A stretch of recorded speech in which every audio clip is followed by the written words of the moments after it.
అందరికీ వందనములు. దేవాది దేవుడు మిమ్మల్ని మీ కుటుంబాన్ని దీవించును గాక. ఆమేన్, ఆమేన్. అందరూ బాగున్నారు కదా? మనము ఈ సత్యవాక్య ఛానల్ ద్వారా మనము గడిచిన రోజుల్లో ఎన్నో విషయాలు, ఎన్నో మాటలు మనం నేర్చుకొని ఉన్నాం. అచ్చం దేవుని యొక్క బైబిల్లో ఉండే వాక్యాలనే మనము నేర్చుకొని ఉన్నాము. ఏ విషయం కూడా మనం బయట నుంచి మీకు వివరించడం లేదు. ఇది మీరు గమనించారు. చాలామంది ఈ వాక్యాలు చూస్తున్నారు, ఆనందిస్తున్నారు, రక్షణ పొందుకుంటున్నారు. అందుని బట్టి దేవునికి మరొకసారి కృతజ్ఞత చెల్లిద్దాం. హల్లెలూయా. ఇంకా ఎవరైనా ఈ ఛానల్ని చూడకపోతే మంచి వర్తమానం అందించబడుతుంది కనుక మీరు చూస్తారని ఆశిస్తూ దేవుని యొక్క రక్షణ అనుభవంలోకి మారు మనసు పొందుకొని దేవుని ఏందో నడుస్తారన్న ఆసక్తితోనే ఈ యొక్క సత్యవాక్య ఛానల్ని మీ ముందుకు తీసుకురావటం అనేది జరిగింది. అన్నట్టు బట్టి దేవునికి స్తోత్రం చెల్లిద్దాం. హల్లెలూయా, హల్లెలూయా. ఈ సత్యవాక్య ఛానల్ గురించి చెప్పాలి అంటే ఈ 2024లో ప్రారంభమైంది ఈ సత్యవాక్య ఛానల్. 2024 నుండి ఇప్పటి వరకు ఎన్నో వాక్య భాగాలు ఈ ఛానల్ ద్వారా వెలువడటం అనేది జరిగింది. పాట వీడియోలో కూడా పాత వాక్యాలు కూడా మీకు బోధించడం అనేది జరిగింది. క్రిస్మస్ వాక్యాలే కానివ్వండి, నూతన సంవత్సర వాక్యాలు కానివ్వండి, ఇంకా ఎన్నో వాక్యాలు కానివ్వండి, ఈ ఛానల్ ద్వారా మీకు బోధించడం అనేది జరిగింది, ఇంకా జరుగుతుంది. ఇది అంతము లేని ఛానల్. ఎందుకంటే దేవుడు నాకు ఇచ్చిన ఒక గొప్ప వరము ఏమనగా అందరికీ సువార్తను ప్రకటించటం. మనము బైబిల్లో కూడా చూసుకోవచ్చు కదా, దేవుడు నాకు ఇచ్చిన గొప్ప వరం అందరికీ సువార్త ప్రకటించటం. ఈ సువార్త ప్రకటించబడాలి అని, అనేక మంది రక్షింపబడాలి అని ఆసక్తితో ఈ ఛానల్ అనేది గత 3 సంవత్సరాల నుంచి ప్రారంభించడం అనేది జరుగుతుంది. ఇంకా ఎవరైనా రక్షింపబడిన వారు ఎవరైనా ఉంటే ఈ వాక్యాలు చూడండి. అచ్చం బైబిల్లో ఉన్న వాక్యాలు మాత్రమే మీకు చూద్దాము. ఒక్క బైబిల్ నుంచి ఈ వాక్య భాగాలు తీసుకోవడం లేదు. 4 గ్రంథాలు ఇక్కడ మనకి చూడబడుతుంది. 3 కాదండి, 4 గ్రంథాలు ఇక్కడ అభ్యాసం చేయబడి నేను చెప్పడం అనేది జరిగింది. ఒకటి తెలుగు బైబిల్ ధ్యానం చేసి, రెండోది ఇంగ్లీష్ బైబిల్ ధ్యానం చేసి, మూడవదిగా తమిళ్ బైబిల్ ధ్యానం చేసి, అదేవిధంగా 4వదిగా దానియేలు రెఫరెన్స్ బైబిల్.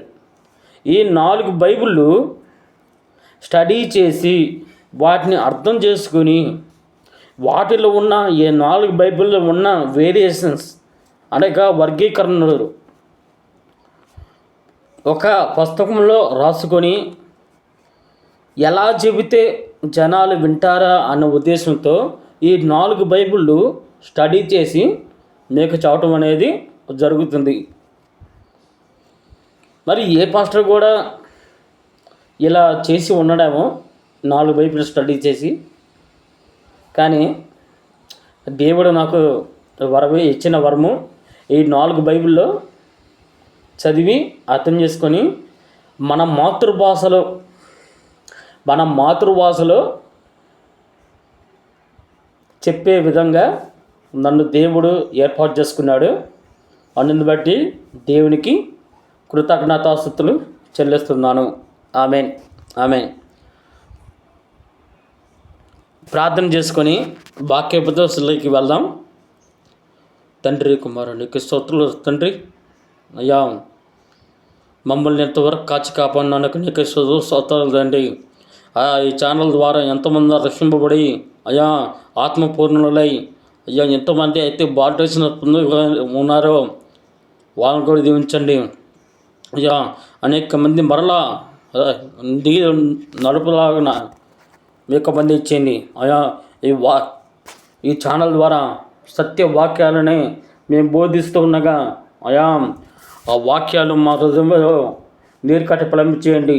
మా హృదయంలో ఉండాలయ్యా. ఆ వాక్య ప్రకారం మేము జీవించాలయ్యా. మా జీవితాలు బాగుండాలయ్యా. అయ్యా నీకు స్తుతులు అయ్యా. అయ్యా వీటిలో ప్రతిబింబించానయ్యా. అయ్యా నీకు స్తుతులు అయ్యా.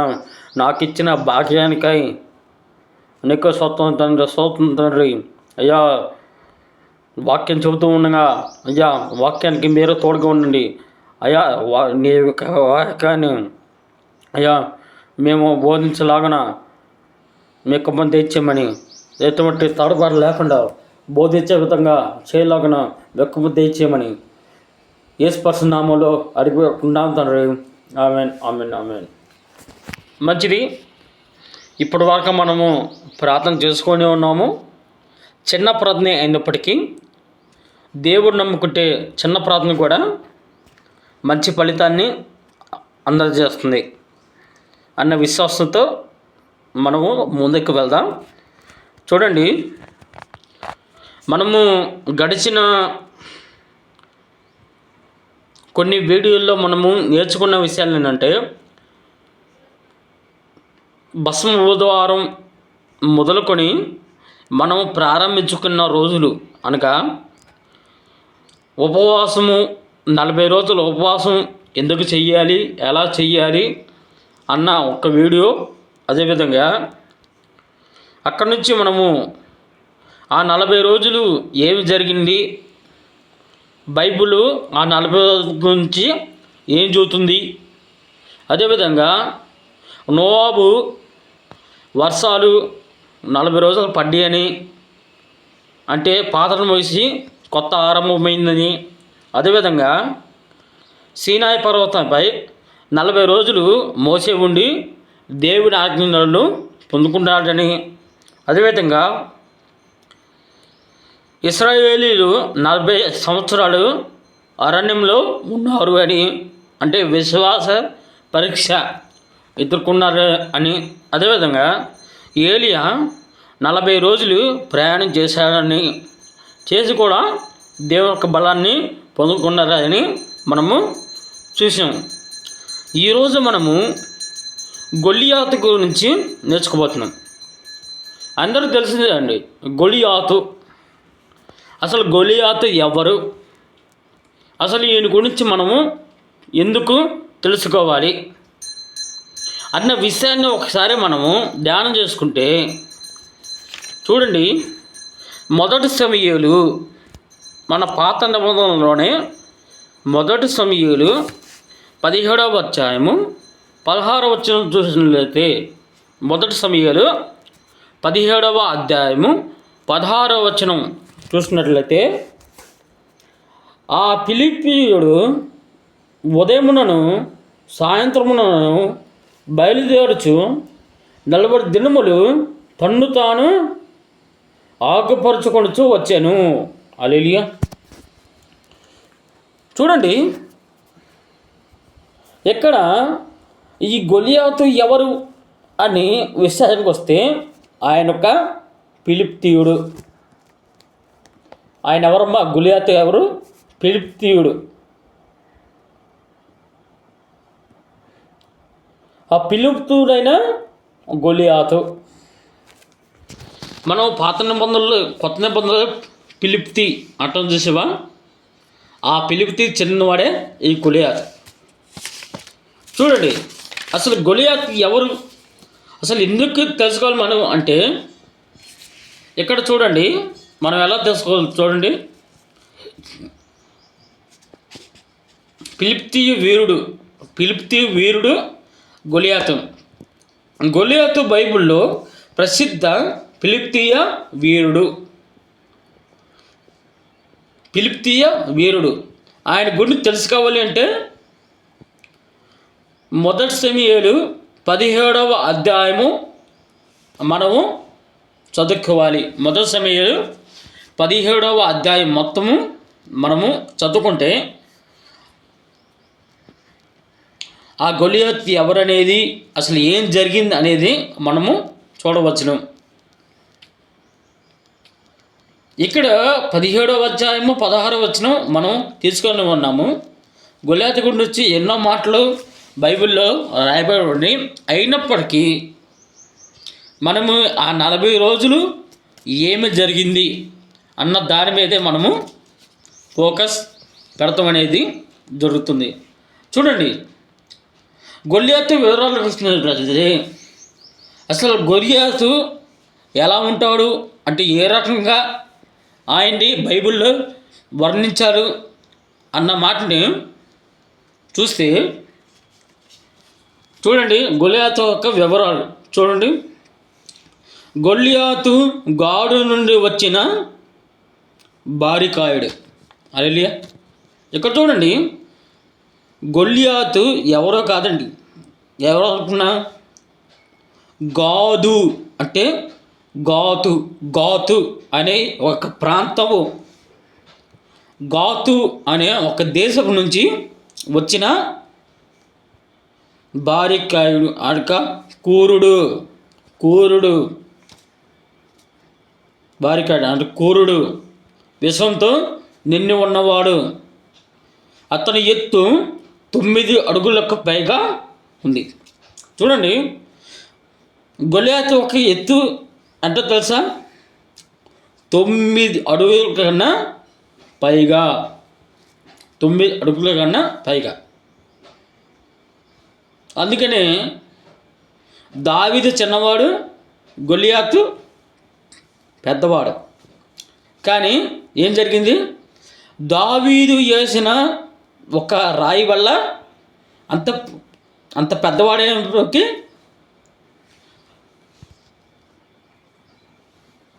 చనిపోవడం అనేది జరిగింది ఒక రాయి మూలాన. చూడండి, మనం ఎంత ఎత్తు చూస్తున్న అయితే ఒక 5 అడుగులు 6 అడుగులు అంతే కదా. ఆయన 9 అడుగుల పైన అంటే ఇంకా ఉండొచ్చాము అనగా హిందూ సంప్రదాయం ప్రకారం ఒక ఏమంటారు ఆయన్ని, రావణాసురుడు ఏమో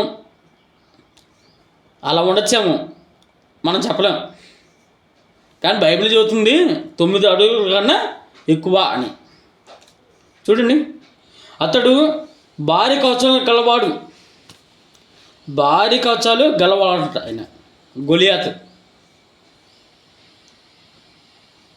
లెక్కలేనని ఖడ్గాలు గలవాడు, ఆయుధాలు కలవాడు.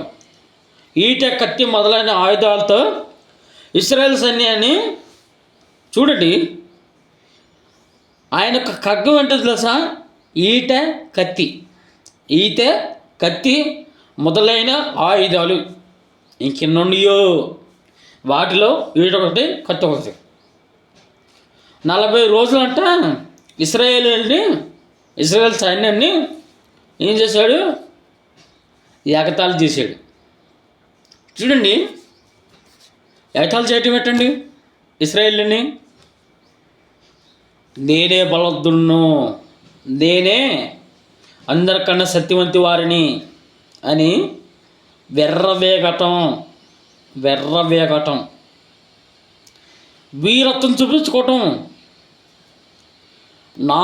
నేను తప్ప వేరే బలధీరుడు లేడు అని వీరత్వం చూపించుకోవటం. ఇశ్రాయేల్ సైన్యాన్ని ఒక్కరోజు కాదు, 2 రోజులు కాదు, 40 రోజులు ఇశ్రాయేలుని ఏతాళి చేశాడు. మనం కూడా చేసేది ఇదే.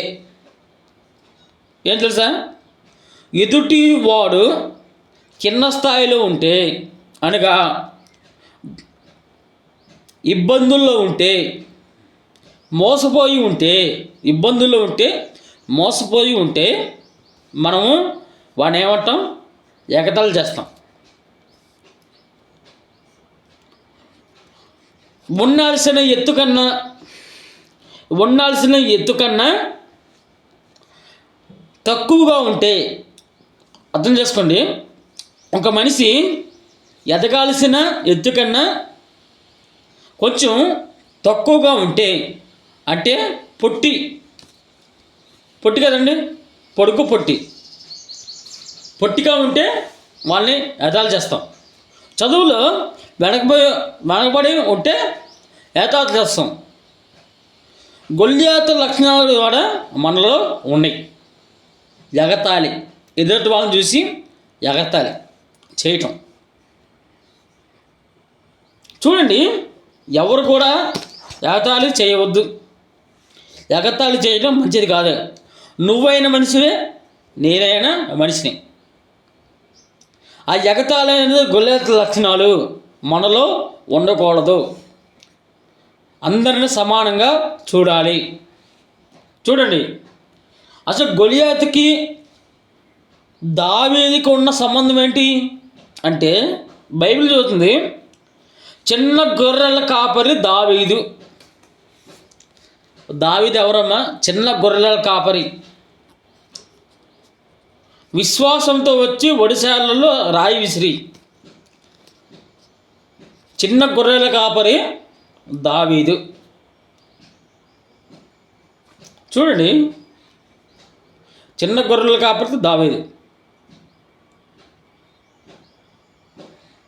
అసలు దేవుడు దావీదుని ఎందుకు ఏర్పాటు చేసుకున్నాడు అనే విషయాలు మనము ఎన్నో సందర్భాల్లో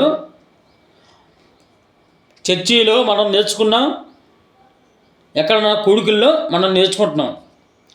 కానీ వెనకోకుండా పక్కన పెట్టేస్తున్నాం. దావీదు చిన్న గొర్రెల కాపరి, దేవునిపై విశ్వాసంతో గొర్రెల కాపరి అయినప్పటికీ దేవునిపై విశ్వాసంతో బతికాడు. అదేవిధంగా రాజు అయ్యాడు.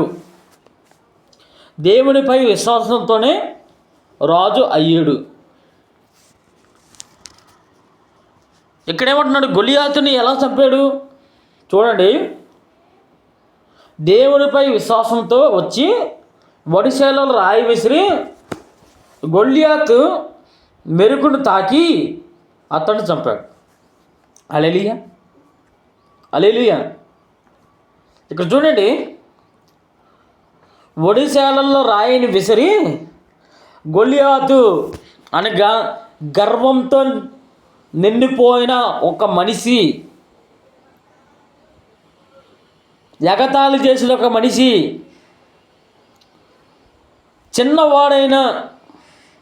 తన ముందు చిన్నవాడైన దావీదుతో చంపబడ్డాడు. హల్లెలూయా. చూడండి, ఈ పాఠం మనకు ఏం నేర్పుతున్నాయంటే, ఎంత పెద్దవాడు అయినప్పటికీ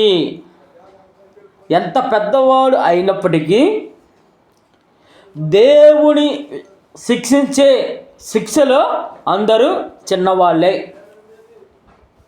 ఆస్తి అంతస్తు ఉన్నని వెర్రబీకే ప్రతి వాడికి ఈ కథ ఒక ఆదర్శం. చూడండి, నీకు ఆస్తి ఉందని, అంతస్తుందని, డబ్బుందని ఎర్రబీకితే గొల్లియాతు ఎలా అయితే తన జీవితాన్ని, తన ప్రాణాన్ని ఒక్క రాయితో తన జీవితాన్ని కోల్పోయాడో, ఆ రకంగా గొల్లియాతుకు పట్టిన చావే నీకు పడుతుంది. ఎప్పుడంటే నేనే గొప్పని వెర్రబేకితే. ఎవ్వరు కూడా వెర్రబేకండి. ఎవ్వరు కూడా నాకు విశ్వాసం, నేనే దేవుని నమ్ముకున్నా, నేనే ప్రార్థన చేస్తున్నా, నేనే వాక్యం చదువుతున్నా, వీళ్ళెవరు చేయట్లేదు, అని ఎవ్వరు కూడా అలా అనుకోవద్దు. అందరినీ జాగ్రత్త చూడండి, అందరినీ కలుపుకొని పోండి. కులం పేరుతో మతం పేరుతో ఎవరిని కూడా దూరం పెట్టవద్దు. అవసరమైతే వాళ్ళతో స్నేహం చేయండి, కానీ చెడిపోవద్దు. ఈ విషయాలని బైబిల్లో మనకి చూస్తుంది. బైబిల్ అనుసారంగా చెప్పబడిన మాటలే కానీ ఇది లోకానుసారంగా చెప్పే మాటలు కావు. అర్థం చేసుకోండి. దేవునిలో నడవండి, దేవుని యొక్క ఆశీర్వాదాలు పొందుకోండి. ఈ 17వ అధ్యాయము, మొదటి సమూయేలు 17వ అధ్యాయము మనకి ఒక గుణపాఠం. ఈ గుణపాఠాన్ని మనకు నేర్పుతుంది. చదువుకోండి. మీకు ఖాళీ దొరికినప్పుడల్లా మీ బైబిల్ తీసుకొని మొదటి సమూయేలు 17వ అధ్యాయం మొత్తం ఫస్ట్ నుంచి చివరి వరకు చదువుకోండి. ఫోన్లో ఉంటాయి కదా, ఫోన్లో కూడా చదువుకోండి. ఎవరు కూడా దేవుని యొక్క వాక్యాన్ని నిర్లక్ష్యం చెయ్యవద్దు. దేవుడు మిమ్మల్ని మీ కుటుంబాన్ని దీవించును గాక. ఆమేన్. ఈ వాక్యం విన్న మీ అందరికీ దేవుని పేరిట వందనములు. ఆమేన్. ఆమేన్.